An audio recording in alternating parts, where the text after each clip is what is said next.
Shamanic journeying is taking your soul into the non-ordinary reality, which is the other side of this dimension, and traveling either up to the upper realms or the higher worlds or the lower realms and lower worlds. There is a middle world as well. This is where like the Fae exist. Is it different than astral travel, astral projection?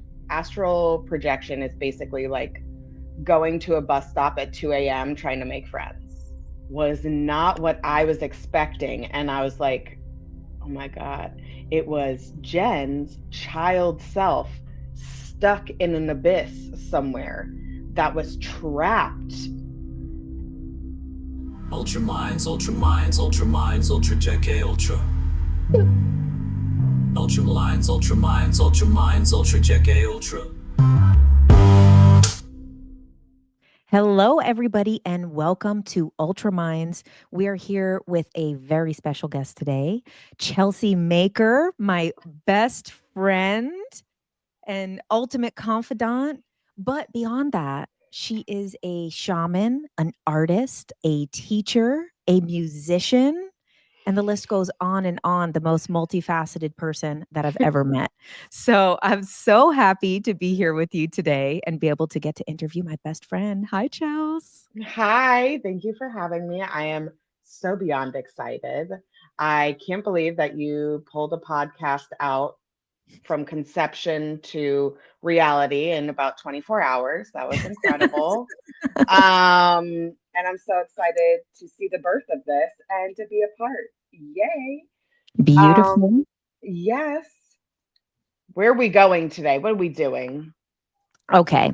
So first, kind of with this introduction, and this happens a lot of the people that I've had on so far, a lot of people that I know, even myself to some degree, is the multifaceted person. And like up until this point, we're so programmed by like the consumerism of monetizing gifts that it's like, oh, a person is an actor or isn't this or is that or that. And really, when you look at a lot of like celebrities, most of them, when you get to like know beyond what they're known for, you're like, oh my God, they're also an amazing musician and an artist and a this and a that. And it's like the multifaceted person. And so, and also when you look at like indigenous cultures and look at shamans in indigenous cultures and all cultures, they always have a lot of gifts. They are a healer. They're usually artists. They're usually musicians as well. And, they make crafts and they hold ceremony. So it's like, I think it is more natural to be many different things. So let's talk a little bit about your opinion on that, because I know, especially with how well I know you, with that is one of those things of like kind of like niche down, be one thing. And that's not who we are. And especially you, who's so talented at everything that you do. So can you talk a little bit about the journey of like accepting that you are all these things and showing up as all these things and not needing to compartmentalize them? Yes. So, first off, I do think that there is like merit and weight in identifying with either being an artist, a musician, a creative, a healer, or whatever, because that does code your reality in some facet. However, just having to choose one, I don't believe in, because we're so gifted in so many things. And like Jen was just saying, one of those channels is actually linked to many other facets, right? Like the healers are some usually musicians or artists or so on and so forth. It's like a creative channel. So I think that utilizing all of your gifts instead of one is going to benefit you.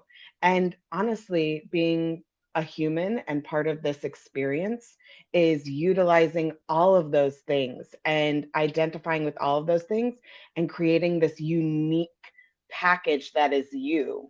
So, something I tell my clients all the time is you have gifts that are so unique, even though other people are doing them. Let's say you want to be a food artist that specializes in the color purple or whatever. Um, there might be someone else doing that, but you and your unique take on that is going to be different. And that's going to inspire someone else who is in that same arena that is super activated by that. So I think that's awesome. And also, I was struggling with accepting that I am many things. I kept being told, you need to catch your butterflies. You need to catch your butterflies and harness them. Where there is some weight to that. I do understand, like, moving through becoming a master in some of these things. Yes. However, now I am understanding I am all of these things. I am a rock star. I am a musician. I am a creative. I'm an artist. I'm a healer, and I'm a shaman. I do all of these things. I hold ceremony, and that's totally okay. It's okay that I curse and that I still hold space. It's totally fine because that is who I am and that is my being. That is my true essence, my authentic self. So I feel like all of these tidbits that are around you, bring them all together. If anything, that's catching the butterflies, catching all of your butterflies together and weaving them into some beautiful tapestry. It's beautiful. And also too, like, I love how you mentioned like cursing and stuff like that, because, you know, the age, I believe, the age of like the guru, I'm dressed in all white, I'm here to save. Oh, I'm not above anybody. I just talk this way. And it's like Mhm. that era is dying. And Yes. that era does not come to the collective. And kind of this thing that has been happening with like an awakening, a collective ascension, the world reaching Christ consciousness, whatever people want to call Mm. these things, it doesn't look like that in reality. It doesn't look like people saying, oh, the divine is always working through, like, and all of the stuff and the performative and the, Mm. oh, I'm just like you. We all have the gifts. And it's like, no, then just be like who you are. And I Mm. feel like that is the real way that it integrates into the real world. That's the way Yes. that it gets into those communities and into those spaces that are not, you know, within these spiritual little groups. So like I think, you know, one thing that, you know, you and I, when we, because a lot of times you'll come to the conferences and stuff with me. I think that sometimes, you know, is another thing to a message for people is that like people like you, people like me, people like the person watching is what's needed in these spiritual spaces. You do need the person who's still going to be like, oh, I'm going to tell you off. Oh, if you're going to take my parking spot, it's not going to be love and light. Like, and these things that like come up in real life, these are the people who are so desperately needed in the spiritual space, and not more people dressed like Mary Magdalene, you know? Don't get me started. Don't get me started, girl. Okay. Yes. All of these things, it's not about performing. It's about being more authentic to yourself and however that fucking comes up, right? Like, that's what is going to connect you to people. People know when you are performing. People know when you're doing a script that you've done 100 times so you fit into this crowd. It's not about fitting in. It's about seeing you for who you are, which is scary. And I talk to a lot of people about this. They're like, I don't even like being seen when I walk into a store. Like, that gives me anxiety. And I'm like, what? But we need to be seen in this authentic way. If you want to wear all black, like we have many times, into the spiritual spaces, people are like, what the hell? But that's who we are. That's what we're bringing. We're bringing the extreme. We're bringing the fucking bounds of everything. And that's okay. And it also, you being authentic to yourself weeds out the riffraff, weeds out the people that are there either just because you're dressed in all white, or are they there for your message? And something you say all the time, there is a messenger for everyone.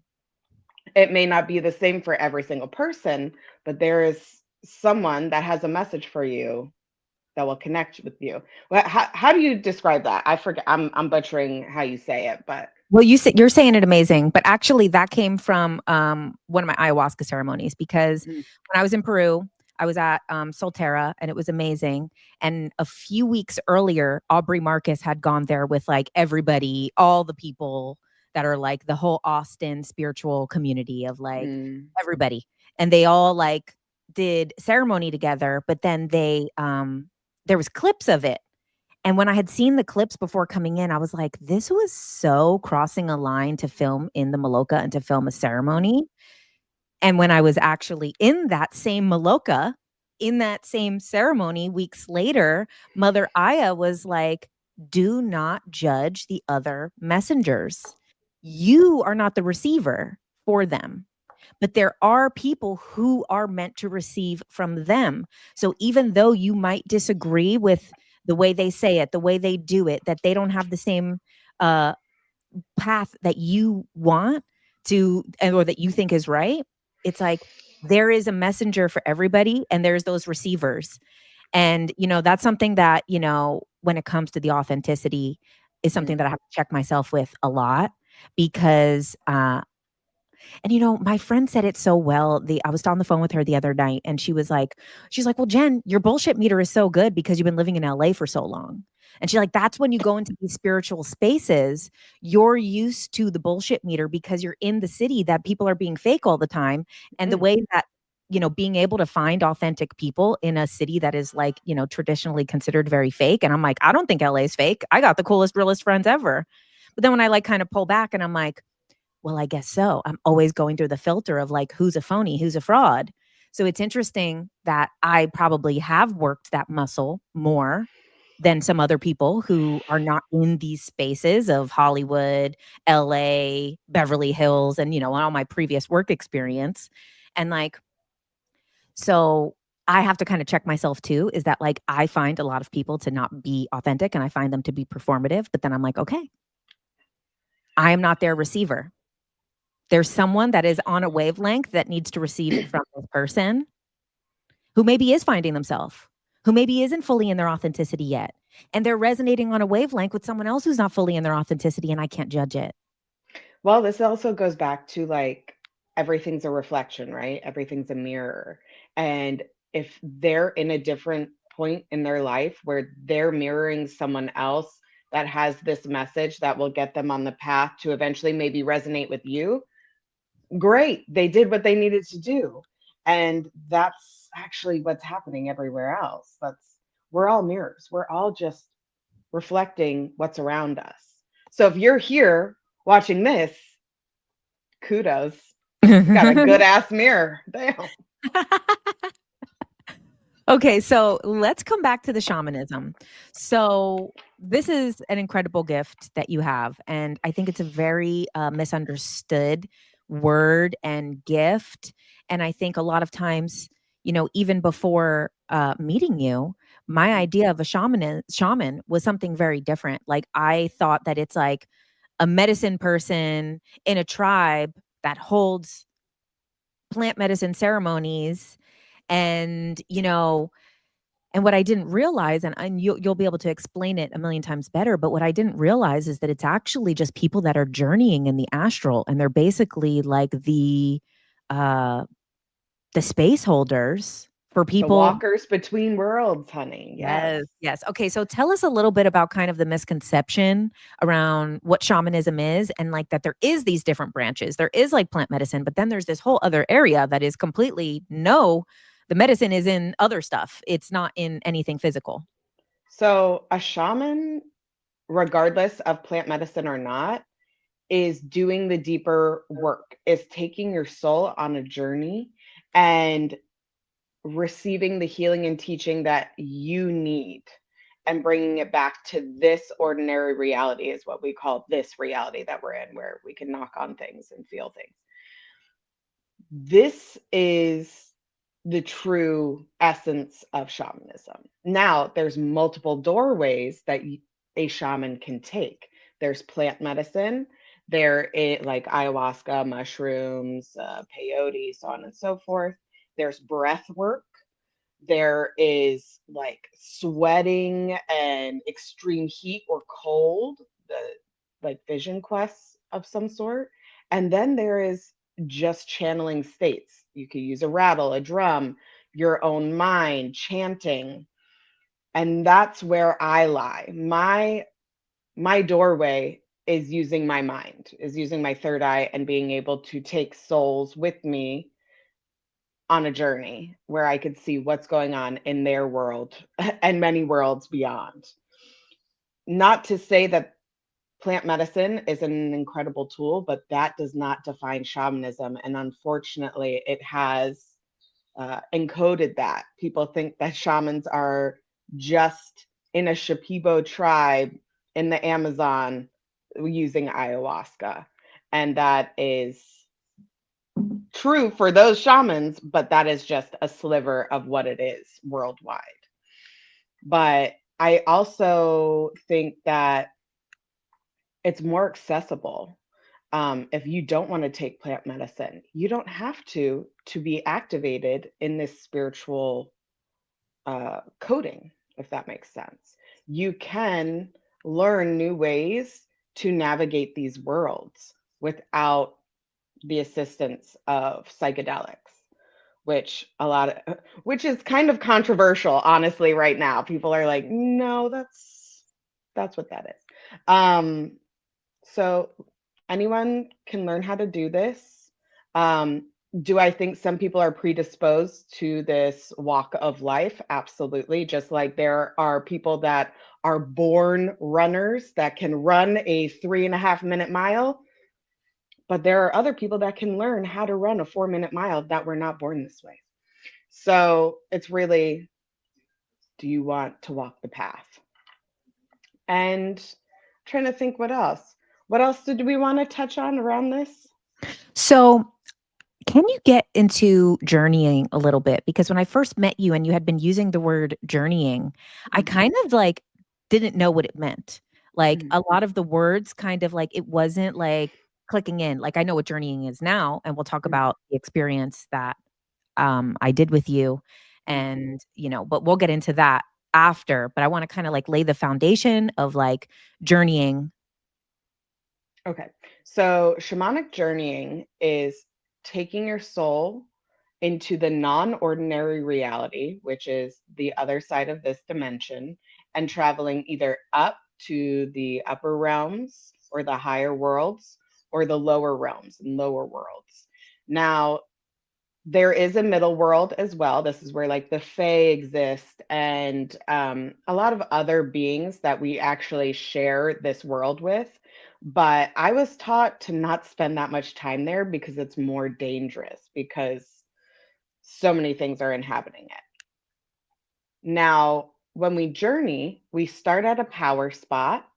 And in this power spot is your sacred space. This is your bubble that we start at that is divinely protected. Only what you call in can enter this space. It can change the way it looks. And this is basically your diving board into the other worlds, right? This is where your guides come and get you, where you can meditate, feel serene, so on and so forth. Now, for instance, when we journey, the lower world, which a lot of people have a negative connotation with, but it's actually the mineral kingdom, the plant kingdom, the animal kingdom. These spirits live in the lower world. Almost look at it like chakra systems, like it's more primal down there. So you're going to go down there, you're going to receive healing from those kinds of spirits. And then in the upper worlds are more of the astral. So this is where like your ascended masters live, your angels, your light beings, your ancestors can come through up there as well. They can come through the lower world as well, but I usually see them in the higher realms. So this is where you receive this kind of wisdom and medicine. And then you navigate from your power spot, which is located in the middle world. But journeying itself is just your soul leaving this physical reality and going to travel these other realities and realms to receive the healing and teaching and then bring it back into this world. And so is it different than astral travel, astral projection? Yes and no. The reason it is different is because it is safe. When you are journeying, you're traveling with your spirit guides. Your spirit guides are basically your bodyguards. Your spirit guides will take you exactly where you need to go to receive exactly what you need to receive without any riffraff. You're not going to come in contact with other weird beings. My shaman that was teaching me was telling me astral projection is basically like going to a bus stop at 2 a.m. trying to make friends. And I was like, okay, gotcha. Anyone can come out, and if your light is showing above, like things are going to gravitate towards it. So it's best to travel with your spirit guides, like I said. And the spirit guide line for you is eons long. These are all professionals in exactly what they're doing. And they want to help you, but you need to activate your free will to say, I want your assistance so they can guide you and take you to exactly what you need. And this really does happen. A lot of people will be like, okay, did I imagine this on this side? It doesn't matter. It really did happen. Like in this other realm where common, like dream space, astral space, all these things, it's the same realm, but it's just different ways of accessing it and different practices that keep you safe. So I hope that helps. And so any of these times, like say someone is doing meditation, astral projection, lucid dreaming, Mhm. all of these different things that are traveling into non-ordinary world. Sometimes they're going, so there's basically these 3 levels where all of it is kind of broken into, like you said, the lower Mhm. realm, the middle realm, which is the outside of this world, and Mhm. then upper realm, which is what we would consider like above this world, Mhm. higher beings. And Mhm. so when people are astral projecting, lucid dreaming, meditating, even like what manifestation, creation, visualization, Mhm. all of these things, we're working in these things. You're sometimes bouncing in between these and probably a lot of times in the middle world A lot. or going Yeah. to the upper. Mhm. And then, like you said, animal spirit guides are then in the lower. So sometimes people Mhm. that are having that are going to these lower realms. But without doing it in the shamanic way, which creates this safe house, this Mhm. safe haven where you do everything out of, like, I've heard you call it a lot of things, like a control room almost, or like Mhm. a safe spot, a place that is like your landing spot, your diving board. And it's Mhm. like, so when people are not creating this space in the astral, Mhm. then they're kind of, like you said, just at like the will of whatever happens. It's like jumping off a boat into the middle of the ocean and being like, all right, what's out here? Which is scary versus having a diving team and someone knows where you're going and everybody's tanks are okay. And, we're going to find a treasure chest that is specifically what our intention is for, instead of like, is that a giant squid or a shark? I don't know what's going on, kind of thing. And so let's talk a little bit about like how there's the journeying that people do alone, and Mhm. especially you do alone pretty much every morning, you do Mhm. journeying. Mhm. But then there's taking other people on journeys, and that's the shamanic process Yeah, of like healing another person or helping another person. correct. So journeying is, uh, I think Vishen describes like, what is the meditation that you Oh, like to the do? Silva method is very The Silva similar. method, very similar to journeying. So you are active meditation. So you're going in with a specific intention. You're going to get something out of this and bring it back, so it can integrate into this physical reality. And I go and do that every morning. I call in my spirit team, I call in my spirit guides and say, I want to receive the healing and teaching for now and in the future. And they will take me on a journey through the lower, upper, and upper realms to exactly what I need to receive to stay in alignment with my soul's purpose. Now, when I do it for other people, I'll lay them out, get them into a meditative state, and then I will go into my shamanic state, find their soul, And I could do this all over the world. It doesn't matter if they're right next to me or in Mexico or Australia, whatever. I will find their soul and then we'll go on a journey. I'll call in their spirit team and their spirit guides will take me where I need to go because my gift is vision. I can see and retrieve. So I go with them, we go do a whole journey. I see what kind of healing they received and what they needed. Maybe they needed a soul retrieval, they needed energy healing, or this message from their ancestors.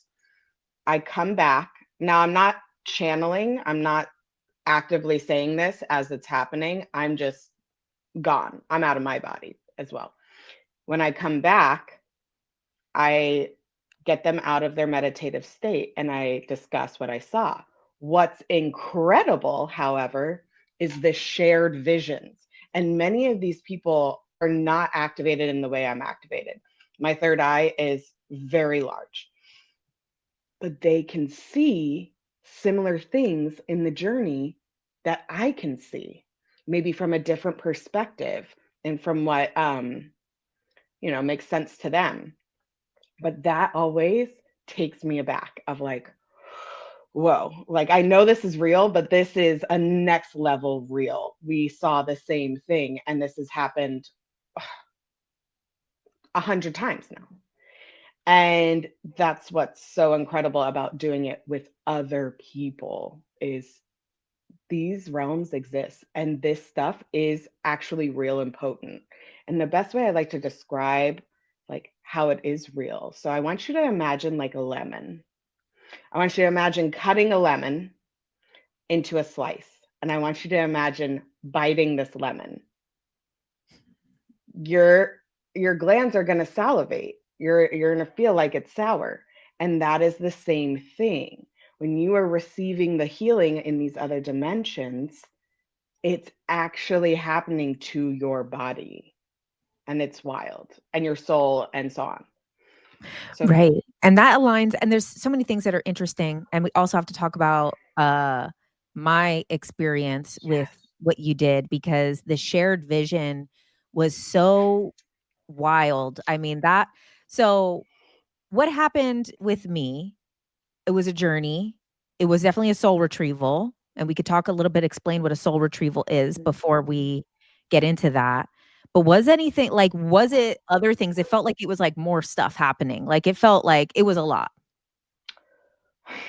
it was a lot. It really was a lot. And it's interesting journeying for people who are close to me versus random people that I don't know. I don't know about their background, so on and so forth. It's easier for me to detach and just do what I need to do. This was a case, honey. This was a case. I went in fully prepared to do battle, to release some attachments. Maybe there was a demon. I didn't know what I was walking into, but I told my spirit team, we got to be ready to slay dragons and get her out of where she is. But what I saw, do I have full? Yeah, we could say anything. Okay. Let me go precursor to what happened here so that we can lead up to how I ended up in this. Okay. And I'll say this very quickly, but a couple weeks before the inciting incident was at Conscious Life Expo 2024. And so 2 weeks before that, you and I did this meditation together from the Triad Mind by Mark Serto. And it seems like a very standard type of meditation. But I'm someone who, like, if I'm going through it, if I'm going through hell, I will not have any indicators that I'm going through hell. Like, I will just look completely normal and have no indicator that I am not okay. And it's the Scorpio rising. I can't let it down. And so we do this meditation together, kind of just like randomly. We were just like, oh yeah, let's try this thing out. We hit play. You're supposed to be wearing headphones because it's like based on the Gateway experience, because Mark Serto did the original Gateway tapes with the CIA and Robert Monroe in the 70s. But we didn't listen to headphones. We just listened to it out loud on the laptop. I was in an abyss of like my inner self, like saying like, oh, and you think that you wouldn't have any demons or you wouldn't have any attachments. And that's because they've been here the whole time that you can't even see them. You've never not had them. And it was like torment. And I was like, my heart was racing. And I was just, and then so like I open my eyes and you're like hunched over at the end of this meditation. And you're like, what the fuck, dude? That was like a bad trip.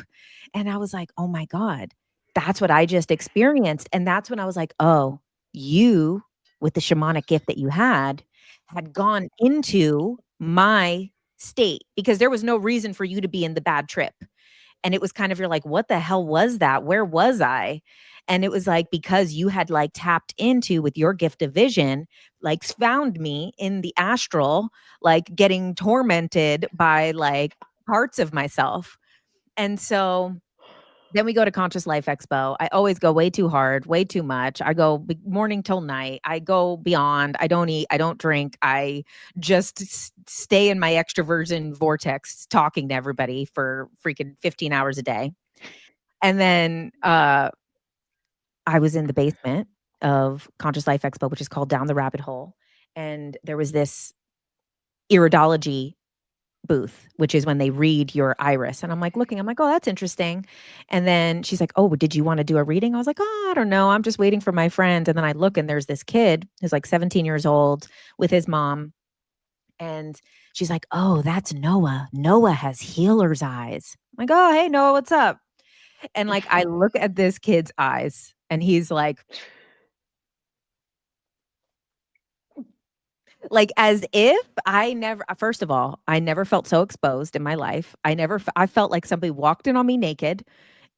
I felt like, and they were horrified with what they saw. And I was like, this kid was looking at me and I got in my head a visual of the third person of both of us, like from above both of us staring at each other. And on my side was this giant reptilian, militant, feminine, wrathful, angry monster being. And I was like, "Gah!"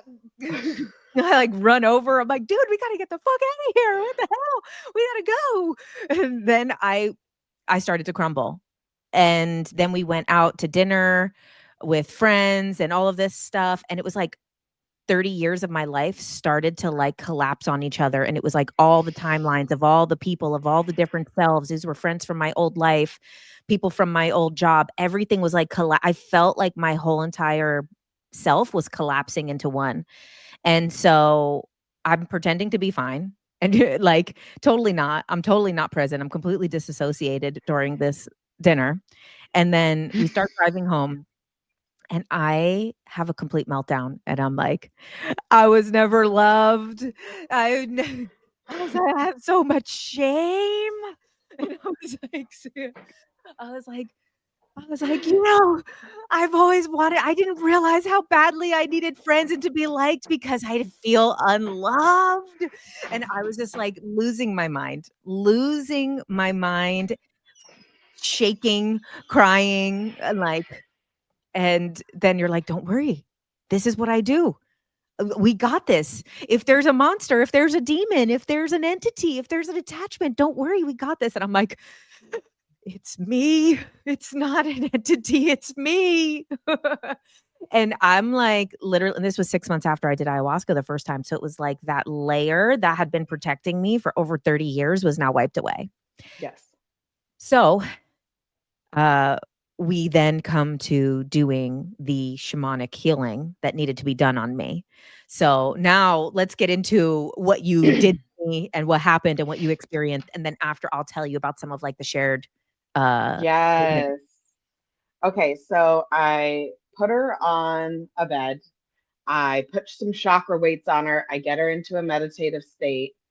And I go in and I start journeying. At first, I see this like squid being, octopus kind of being. And I was like, okay. And then And I remember you said that the first thing too, that a mantis popped in, like oh, it was a mantis. Yes. Yes, I remember.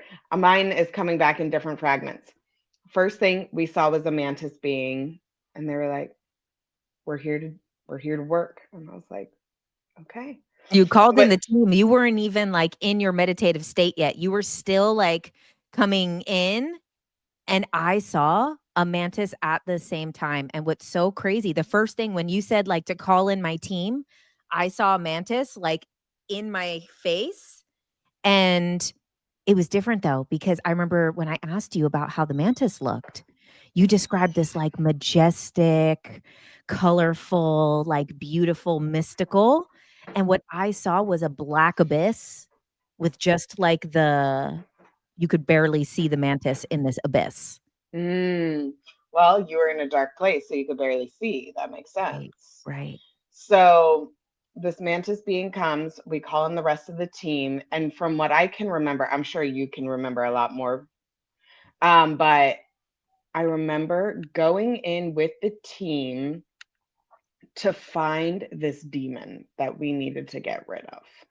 And what we saw was not what I was expecting. And I was like, oh my God, it was Jenn's child self stuck in an abyss somewhere that was trapped and was like a Tasmanian devil, was trying to break out, trying to be seen, trying to be heard.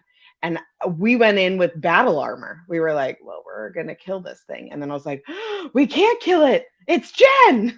It's Jenn as a baby. So we had to let it out,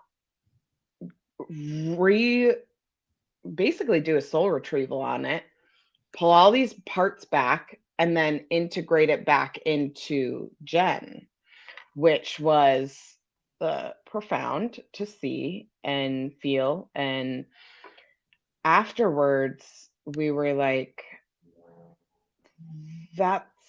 I said, what I saw was not what I thought I was going to see. And she knew exactly what it was at the same time.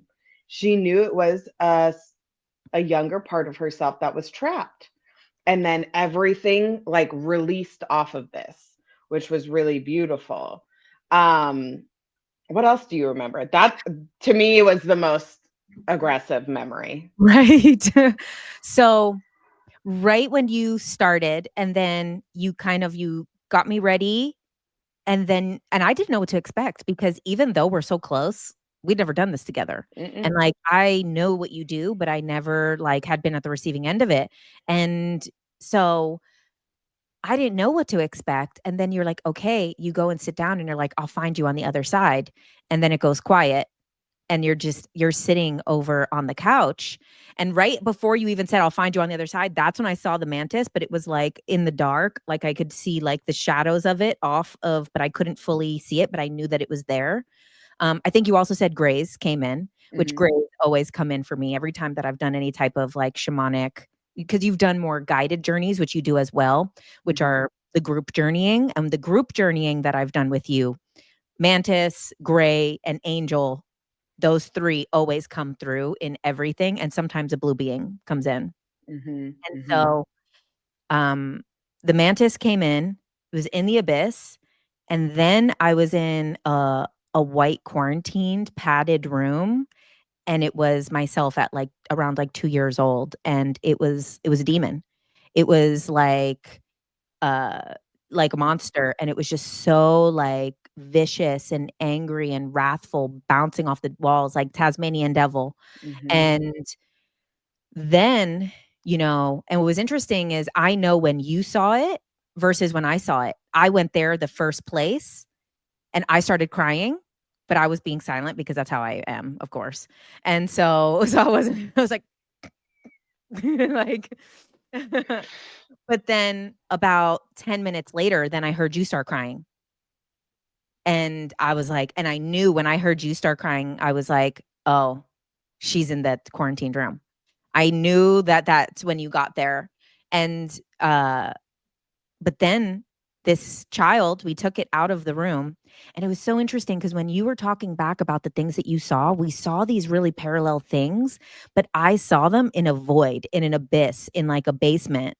And you saw all of these things as you were describing. You were like, yeah. And then your guides came in, and it was like beautiful and lush and mystical. And there was plants, and there was gems, and there was stars and magic, and it was all of this like beautiful animals and nature, and mine would just be like pure darkness, and then someone or something would come forward, and I saw the 12-year-old, I mean the 2-year-old grow up to the age of 12, and then that's when I started smoking weed.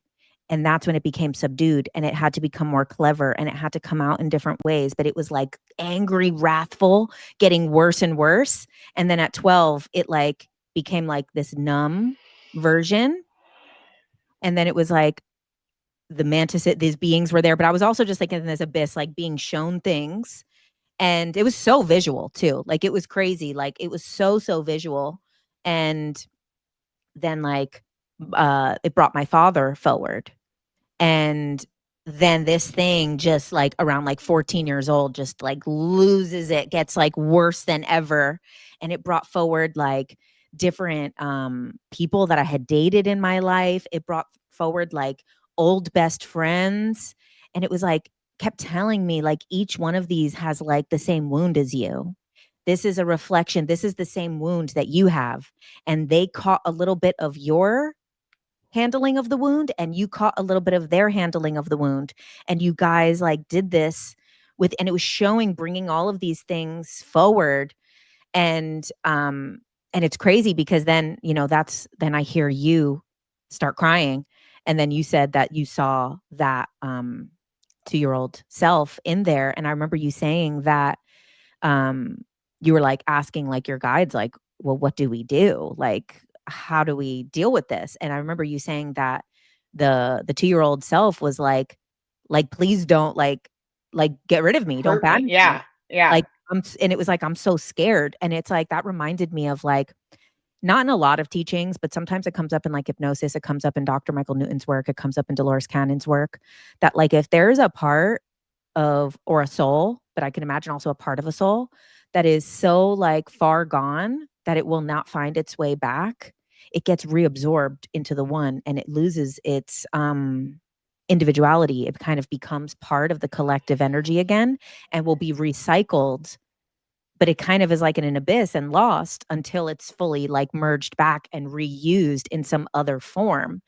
And that was like when you said that it told you like, please, like, don't like get rid of me because I'm scared. Like, I don't know where to go. It was like, that's what I was like seeing in my head, is like these like things that has come up, that like these like fractals can sometimes, if they do get pushed away fully, they can just be lost forever and merge back and not be part of anything until it gets reused at some other time. But so then I remember you saying that you had to seed a lot of different timeline stuff, that there was like all these different timelines that were like getting like sewed together, that you said something like kind of like wanting to go to like the origin, and the guides were like, it's too many origins, like it needs to be like sewn, the whole thing has to be resewn. And I remember you saying that then you saw it like get smaller and smaller, and then become like a little fawn, a little baby deer, and then like back into like the nature and all this stuff that you had been seeing. And also, you know, one of the things that had come up in the ayahuasca journey that I had when I first got back into the body, the first thing I noticed was, oh my God, I didn't like, because you're in that and then you come to the body, the thing that was most foreign is something that I couldn't feel because I'm in it all the time. And I was like, damn, I feel unworthy of Mother Nature. It's not just that I'm not a city person and I don't like to get messy, I don't like to get dirty, I don't like to get dusty. No, I genuinely feel unworthy of like Mother Nature's like beauty and abundance. And that was like the first thing I felt when I went back into my body, and it was like sad. And I remember that you had a part of your journey that you said that you went on a snake, which is interesting because Mother Aya is a snake, and it took you to like Mother Gaia. And you said, like, why does she feel this way? And you were like retrieving, like you said, like you retrieve like different information, different healing and stuff. And you were retrieving like, why does she feel this way? And then the answer that Mother Gaia told you was because she forgot that she is nature. And it was just like so simple. And so, but I'm in an abyss during this time. I'm having everybody that's ever hurt me in my life come forward. I'm seeing like all this just like, but it's like very much like explaining like this happened, this happened, this happened. It's like, which is interesting because then you were saying that at your time, you were seeing timelines getting sewed together and seeded with new information or healing, which I was seeing people coming forward from different points of my life and getting information about them. And then I remember you saying that, okay, so then I was at this point when you started finishing up and you started to move around and you were starting to close up the space. And I was seeing myself floating on my back, almost like as if I was on like a surgery table, but there's no table underneath me. And I'm in this abyss. And there's these like beings that are like, there's like goo, black goo coming out of me and dripping. And these beings are like taking the goo and they're kind of like almost like dancing around me, like taking this goo, and they're like veiled. They're almost like, they're just like these like white veiled beings, slightly squid-like, slightly jellyfish, but they're also like almost like a little angelic, almost a little bit like Virgin Mary-like, but like veiled. And they're like taking this goo. And I was seeing like the goo was being like removed from me, but then my whole, and this is what's so crazy is because you described it almost the exact same way as what I was seeing, which is it looked like a fruit pit that was inside of me. That it was like a giant, like stone fruit pit that was inside of my chest. And what I had seen that it was like in my like heart and in my stomach, this like giant pit. So like the goo and all of this stuff was getting removed from me, but that was like stuck. Like it couldn't come out. And then you're closing up the thing. And now I start hearing you like, and you're saying like, okay, we're going to close up the space or this. And I'm still very visually in it. Like, I'm like, it's still like super visual. And this other version of these beings, which looks almost like a stone version of them and much bigger than like the veiled ones. And it also looks squid-like, but also almost a little bit like a religious statue, but as a squid, it was like very strange. Jumps on top of me as you are closing up the space, and it says, "Can I have it?" And so I don't know what to do because I'm like, she's closing up the space. I don't know what to do. So I just say, "Yes, you can have it." And it pulls the pit out of me and takes it. It pulls the pit out of me, and then it's like, and then I get really scared because I'm like, "Oh no, what the hell did I just do? Did I just give some random being the pit of myself?" And then it like said to me, it was like, "Oh, please, like I didn't have to ask. I was being nice."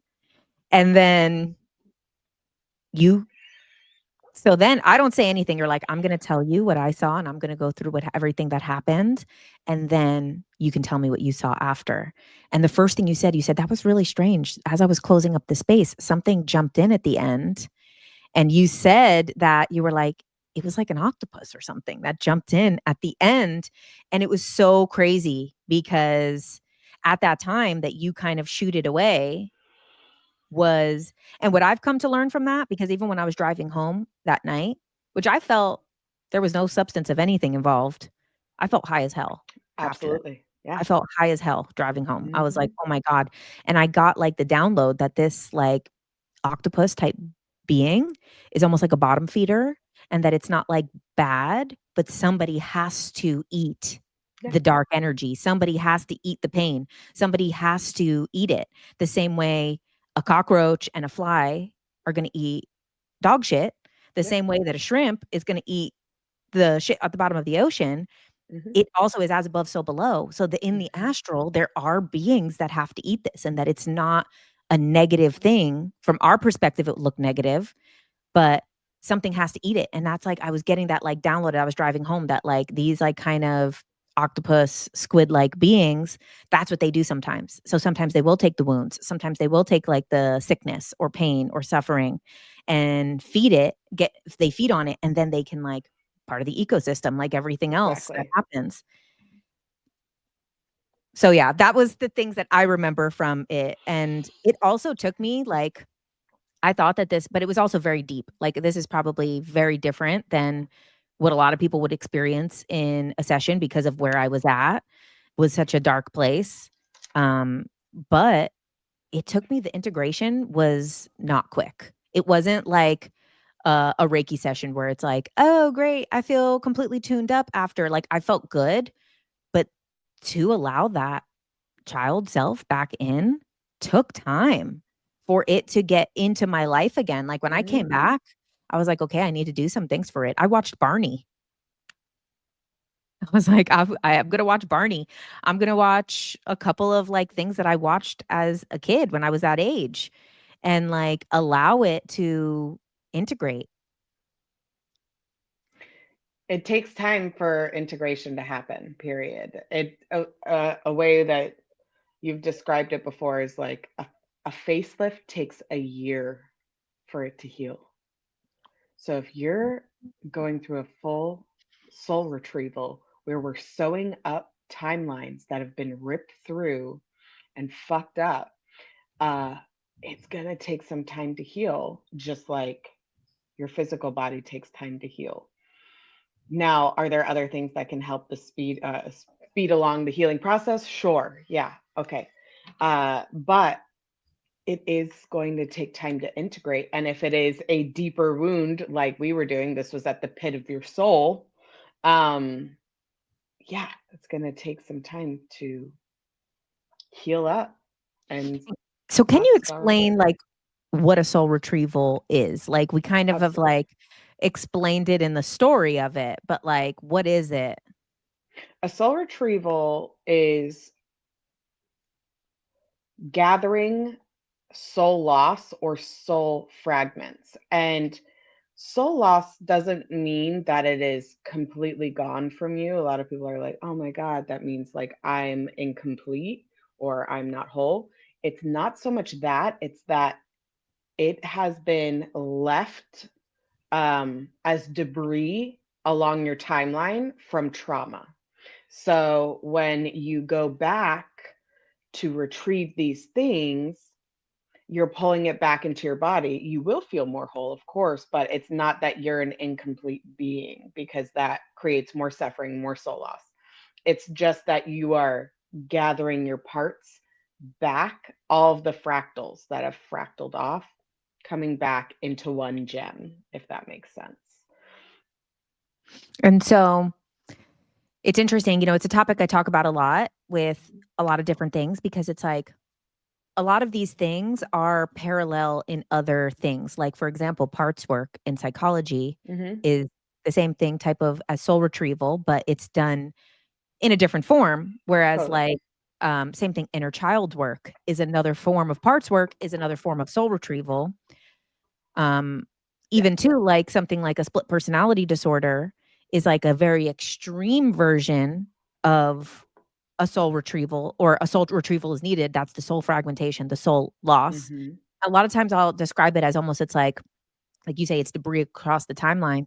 I feel like too, it's almost like a loop. Like there's a part of yourself that is like stuck in this time loop of an event that happened, that it's like still there playing it out. One of the first times that I had like done mushrooms, I did them like once, and then I did them like 10 years later. I was in the desert, I was in Joshua Tree, and I was like walking back to the Airbnb, and out like my peripheral vision, it looked like the Museum of Natural History, but all the exhibits were parts of my life stuck Mm-hmm. in the exhibit, like Mm. playing out again and again. And like that, I think, was a lot of like too, when you ended up doing the soul retrieval, was like pulling a lot of those things back. And that first day that I was seeing that out the corner of my eyes, like it was like, oh, me as a teenager fighting with my mom, or like me in this other experience, or me in this other experience. And not all like seemed significant events. Like not all of them needed to be like big traumas. They were just like all these different things. And I kept hearing in my head, like, it's all a story. It's all a story. It's all a story. Like trying to like get me to see like that these parts of myself were still stuck in all of these stories.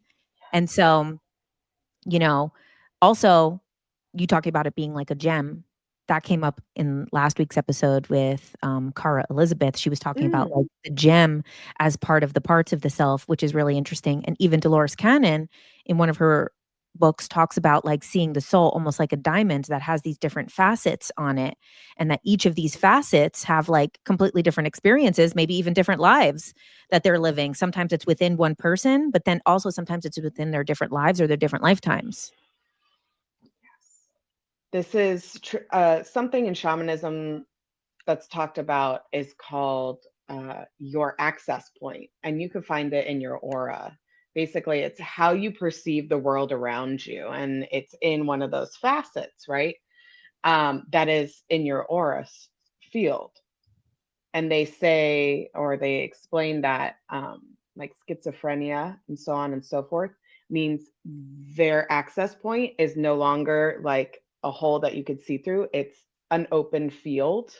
So they're getting all of this at one time, which to us makes us go, oh, they're crazy. But really, they're overloaded because they're seeing from so many fractals at one point. And also, you can learn how to open your access point, close it, so on and so forth. But this also happens when you take psychedelics. When you take psychedelics, it opens your access point so you could see these other fractals that are maybe around the one fractal that you usually view life from. So it's very interesting. And in like other cultures, you know, prior to our modern Western society, mental illness was a completely different thing and was handled completely differently. And also people would be going through kind of spiritual rites of passage, but they would be held by elders that understood what it is. And now it's like people kind of just get like out to society, out to these things, and then just kind of left to fend for themselves without that support, without that understanding. And then too, you know, when somebody is like going crazy, they're even more shunned. Yeah.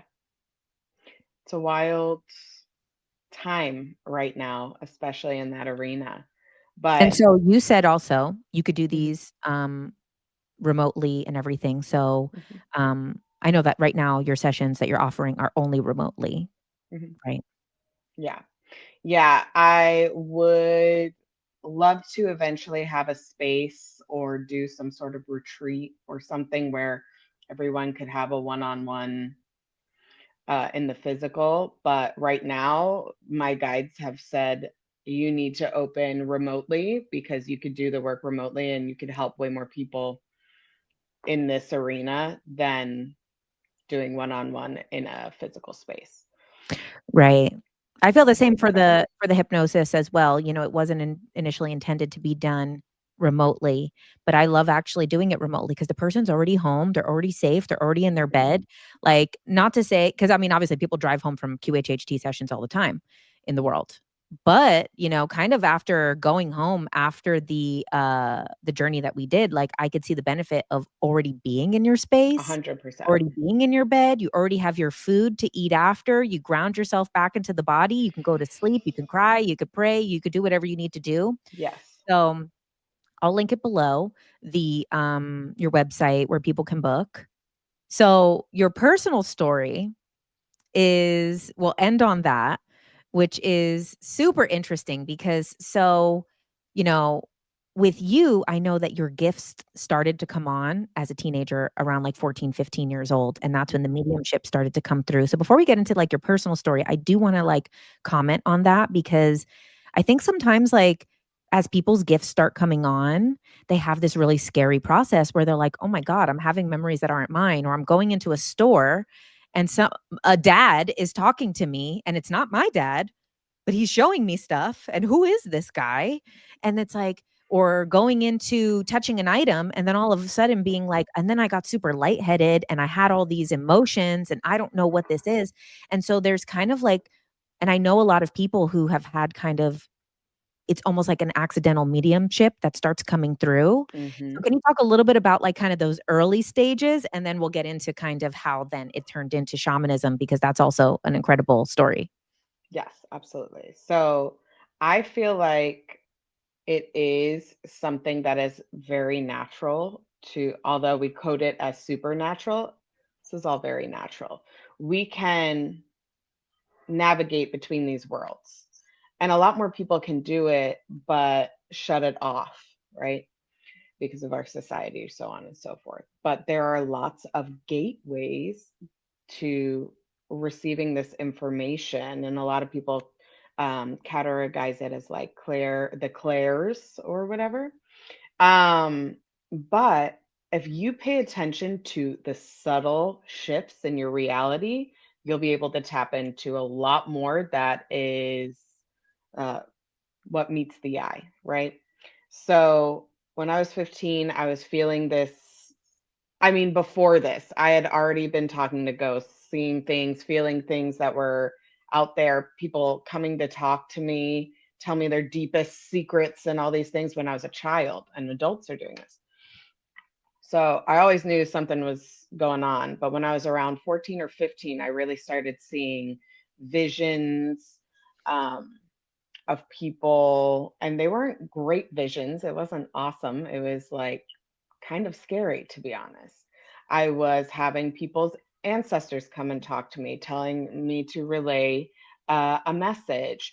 If I touched something in a thrift store, I could see the home it was from and what energy was stuck on it. So I was getting bombarded at a certain point, and I told my mom, who's also very into all all things metaphysical, and I was like, I need assistance.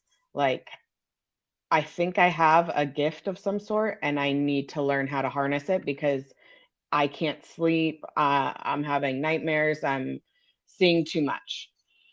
So she took me to this spiritualist camp called Casadega, where there is like the highest concentration of mediums and psychics and so on and so forth. Um, and this woman was telling me I saw this woman named Reverend Maida Jones. I'll get more into the story, but to talk on this point, she told me that I need to focus my gifts and that I need to turn them on and off like a light switch. And that piece of information really assisted me. So if you are going through a process where you're really seeing a lot more, hearing a lot more, feeling a lot more, the biggest thing I could tell you is learn how to turn it on and off, because that's going to behoove you. It's not going to run your life. You're going to be able to use it as a tool instead of it using you. So, um, a visualization is literally, I imagine a light switch, turn it on and off. Like, okay, I turn this on. I'm allowing the spirits to come. I'm allowing the information to come to me. Great. I'm done. I'm going to turn this off. My circuits are closed. I'm not going to be bombarded with this. Because when you're activating or awakening or whatever in this alignment, these other beings on the other side see you as a lighthouse. You know, like if you can imagine like an ocean, like the top of the water, the surface tension or whatever, is all the souls that are just seeing, and they're all little particles of light, and we're just all in a surface tension. But as soon as one raises above where that natural line is, things are going to see that. It becomes a beacon. So things are going to start to come towards it to say, oh, okay, this is a doorway into the rest of these souls. And this is when you turn it on and off. You can turn it on, the things will show up, but you turn it off, and now it's just the night sky. They can't see you. So that's what I would say for that.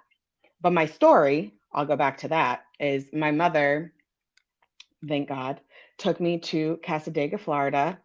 I went to the directory hall, which is in the center of the town. And there is a book there that has every single person who lives in the town, number and name. And there's a phone right next to it. You use the phone, you go through the book, and you intuitively land on someone. Like I said, I chose this woman named Reverend Maida Jones. She still lives there. I call her on the phone. I say, can I come see you for a reading? She said, absolutely. Here's my address. Come walk over. So we walk over, and she said, you need to come in alone. Your mom needs to stay out there, which I was like, that's interesting. I come in. She said, number one, this is part of your work, that you are going to be doing this psychic kind of work. This is part of your calling, your soul contract, your soul work.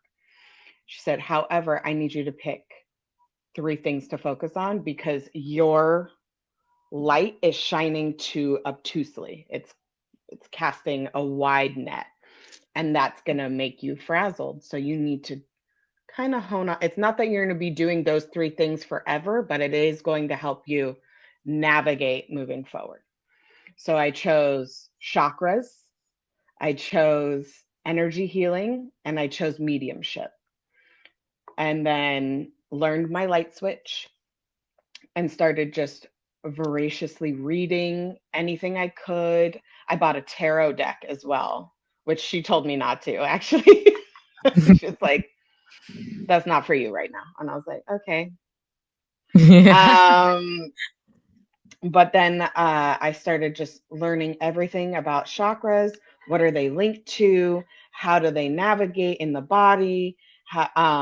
Using the energy of my hands to do healing work. I have never learned Reiki. It was just a more intuitive practice. Like, how do you use your own energy field and manipulate it in a good way to push it around? And the mediumship. I started doing mediumship readings from then on, from 15 on, and seances and God knows what. When I was about 18 or 19, I moved to 18. I moved to Nashville, and I put myself up on Craigslist.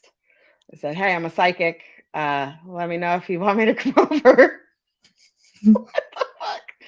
So it was different times. It was a different time. So I start going to people's homes, and I didn't know what I was doing. I just knew I could access something. So I would sit there, I'd either touch them or I'd hold an object, or I'd just be like, this is what I'm seeing in my field. And I'd tell them what's going on. And they were like, what the fuck? How are you doing this? I'm like, I don't know. Then I started seeing auras on people. I could see their energetic fields, period. I could see colors. I could see tears. And I was a server at the time. And I remember these ladies sat down, and I was like, did you just hurt your shoulder? And she was like, what? I was like, your right shoulder? I could see some energy coming up. She's like, I just heard it at tennis. How did you know? And I was like, whoa, okay, it's everywhere. I'm tapping in. So I started doing more and more of that.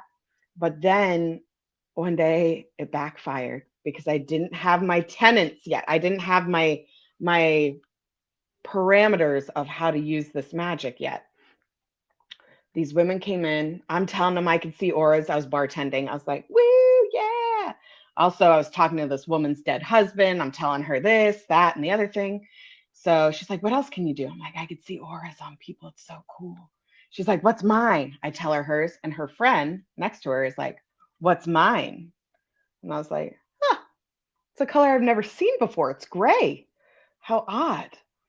And she goes, that sounds bad. I was like, I don't know. I've never seen it. I don't really know what the colors mean. I just know what I could see. A couple days later, they come back in, and the woman I told who had a great aura won't make eye contact with me. And I'm like, are you okay? She goes, I don't want to talk to you. I was like, okay, why? And then finally her friend comes and she's like, what's my aura today? And her friend goes, I never want to talk about auras again. And I was like, okay, what happened? I'm getting like a weird feeling. She said, well, last week you told me my aura was gray. I was like, yes. She said, well, I looked it up when I went home, and it means that someone's sick or has cancer. And I was like, oh, I'm sorry. She said, so I went to the doctor and I got tested and I have cancer. And I was like, oh, fuck. She goes, so I think you hexed me. And I was like, oh no. I went too far. I knew I didn't hex this woman, or I Right. didn't Of put this course. on her. I was just seeing what was in the field. But also, it's not a game. It's not for fun. It's not for party tricks. It's not um like that. And I had to learn some reverence uh of how this happens. Are the people serious? Do they really want the information? Are they ready to handle this? That's why people pay to come see me now, because I need to make sure that this is exactly what's intended, not, hey, everybody, this is cool information. So learning that, I was like, oh, I need to reel it in.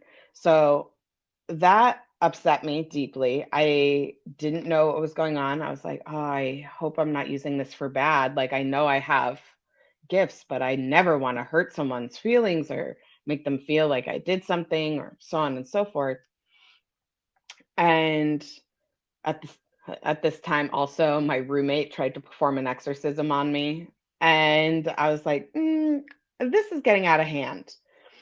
So I kind of table it for a while. I just start working on meditation. I start my own salon in Nashville, and I was doing facials and waxing, but I was making it, nice and mystical. And I got the message that I needed to do mediumship again. And I was like, okay, I'm not going to advertise it. The people will come to me if they need it. Sure enough, and I'm in the Bible Belt, mind you. Sure enough, people start coming to me. We start talking while they're on my bed, and this woman told me, "Oh, my brother just committed suicide, and I'm angry. I need to talk to him and settle some things." I said, "Okay." So she comes in for a session, and in my mediumship sessions, I would cry. I would cry the whole time, uncontrollably, like not even emotionally crying, but just releasing from my eyes the whole time. So this woman comes in, I call in her brother's spirit after I grid her out, and all of a sudden I see a majestic winged being that's like 9 feet tall and sparkly and white, and comes in and says, "Hey, my name's Michael. I'm going to assist you with this healing." And I was like, okay. All of a sudden, brother comes in. We're in a very supported environment. The communication is very easy. And I didn't cry the whole time. And I'm like, that's weird. I'm not crying. We finished the mediumship session. She basically had told her brother, hey, I need you to go to mom and dad, tell them you love them, and tell them goodbye. I don't know how you're going to do it, but just do it so they feel this. And she said goodbye, and it was a beautiful thing. We closed up the space. I'm telling her, I was like, that was such an interesting mediumship reading. Wow. Okay. She leaves. The next day, she calls me. She goes, Chelsea, my parents are super Christian religious. I, of course, did not tell them I went to see a psychic medium. She said, however, they just called me crying because my brother went to both of them in their dreams last night and said goodbye. She's like, I don't know how you did this or how this works, but it's real and it worked. And I was like, oh my God. And what was that angelic being? I did not grow up religious in any shape or form. So I didn't even know about angels or believe that they were real or anything. So I started learning about that. And after that, I was like, listen, I'm in a new level. This is apparent that something even greater than I was already experiencing is happening, and it's getting stronger. I need assistance in this physical realm. Can someone come and assist me? So I asked my guides. Literally the next day, a shaman walks in my shop and comes straight up to me. She goes, what do you do? I'm like, I'm an esthetician. I do facials and stuff. She goes, no, no, what do you do in the spiritual world? I was like, well, I do mediumship and so on and so forth. She goes, oh, spirit sent me here I'm going to teach you.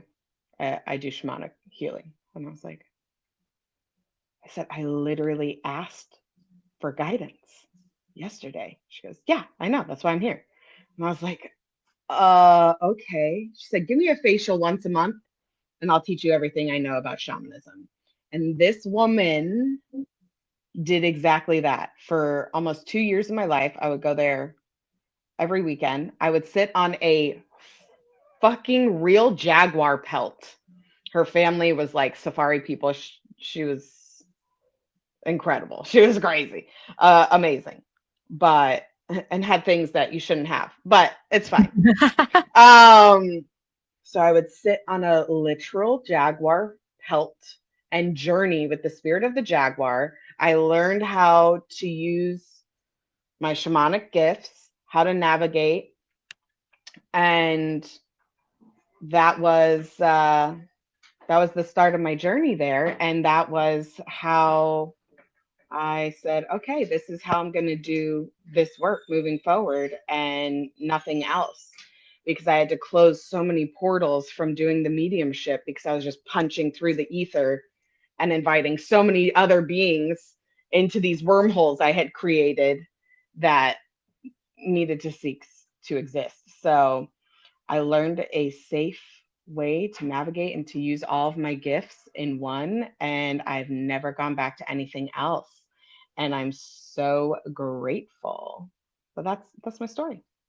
I love it. It's so incredible. And so I'm going to put it in the comments below, your website, so people can book with you. And so the session is a bit longer, right? It's Yeah. It's about like I mean it varies. So it can last an hour and a half. It can last 3 hours. It depends what we're dealing with, where we're going. It's a case by case basis. So I would at least reserve 3 plus hours to do this. Because we'll talk before, we'll pull cards before, we'll figure out, what is the purpose of this, and then we'll do the actual session and then come back, discuss. I do a write up and I'll send it to you. And you also offer readings, card readings.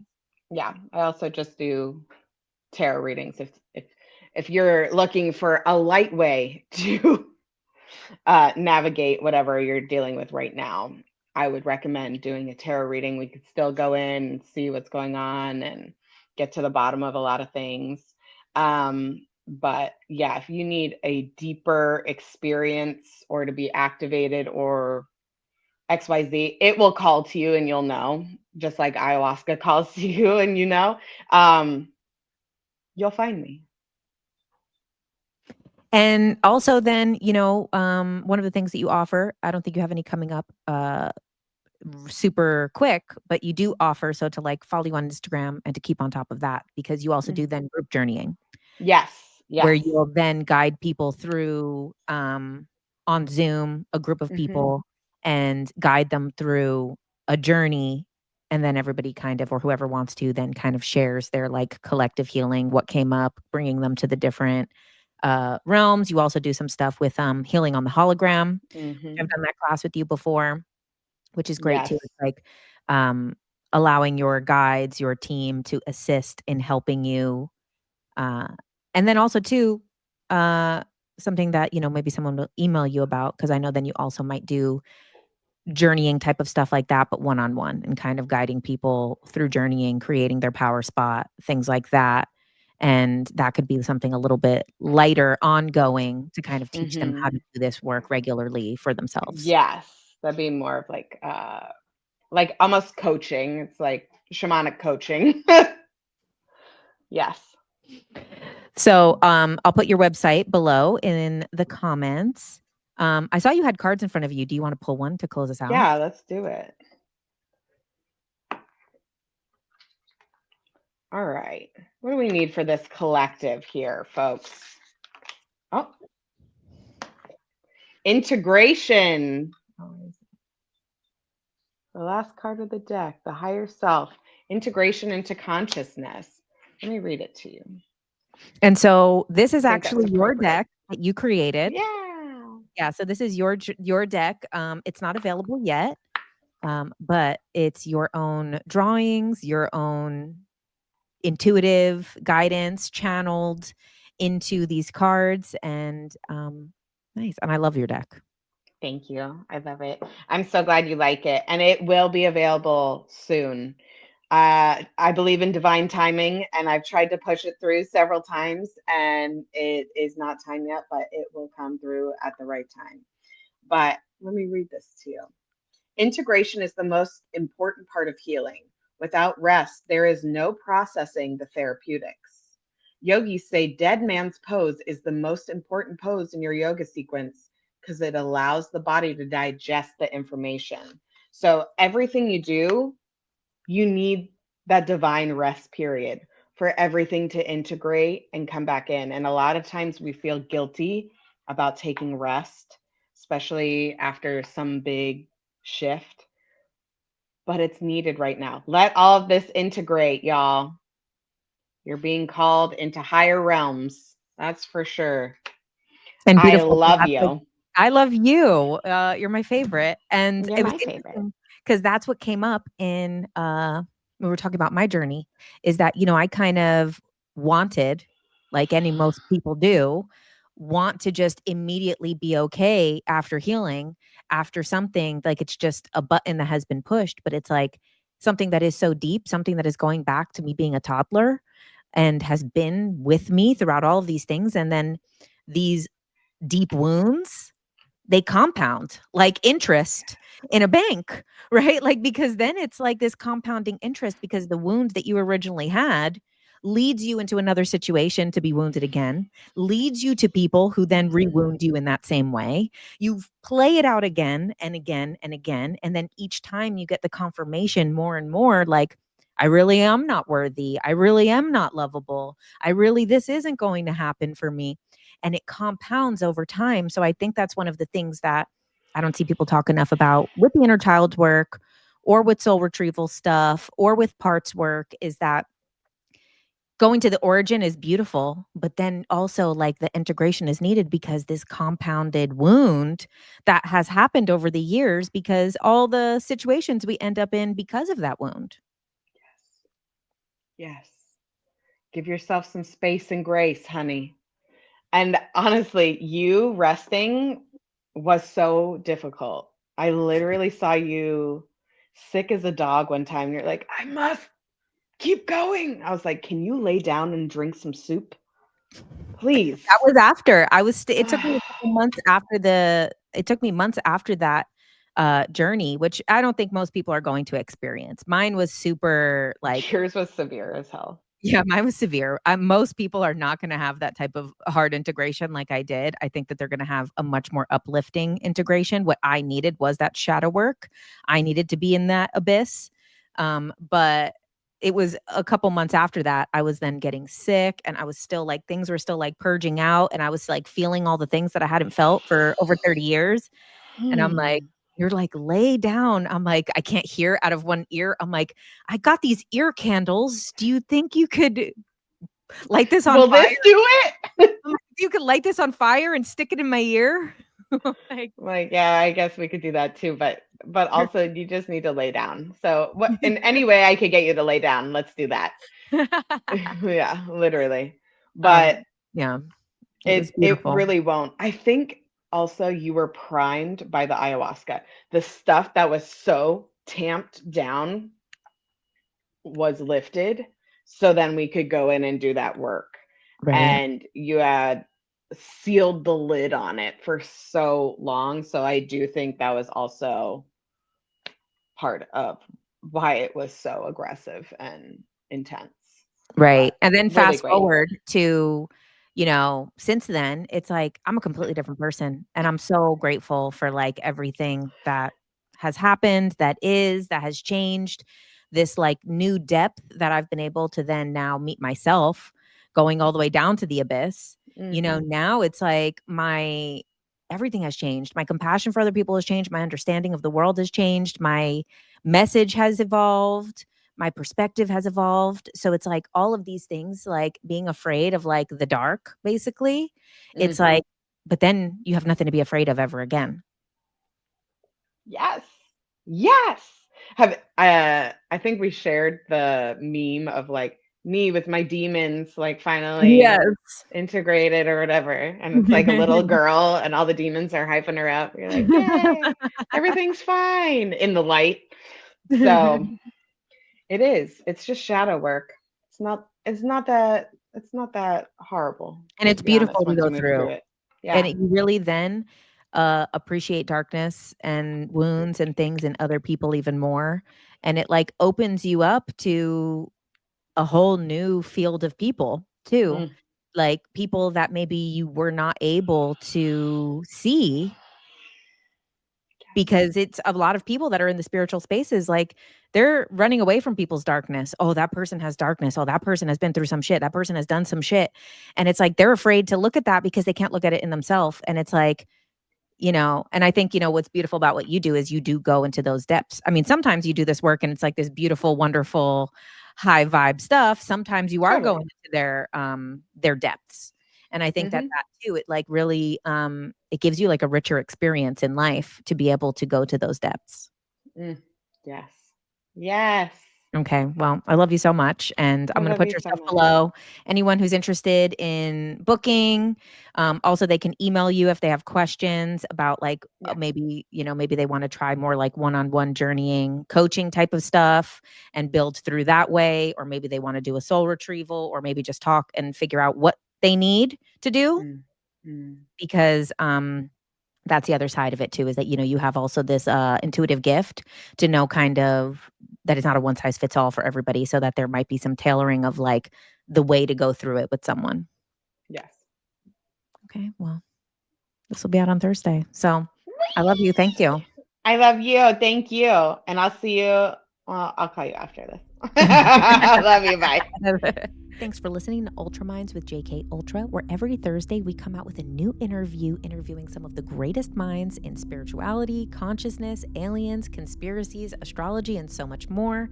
And make sure you check out my Tuesday Night Live every Tuesday night, where I do a live stream and we do a Q&A and we go a deep dive into topics like the simulation theory, shadow work, spiritual bypassing, spiritual gurus turned cult leaders, aliens, my own experiences, and so much more.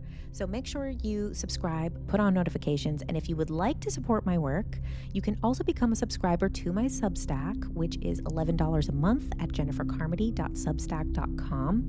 And once a month for our paid subscribers, we do a live event where we do a group hypnosis, a group meditation, or a group manifestation exercise. And thank you so much. Make sure that you subscribe, comment, do all the things, all the YouTube stuff.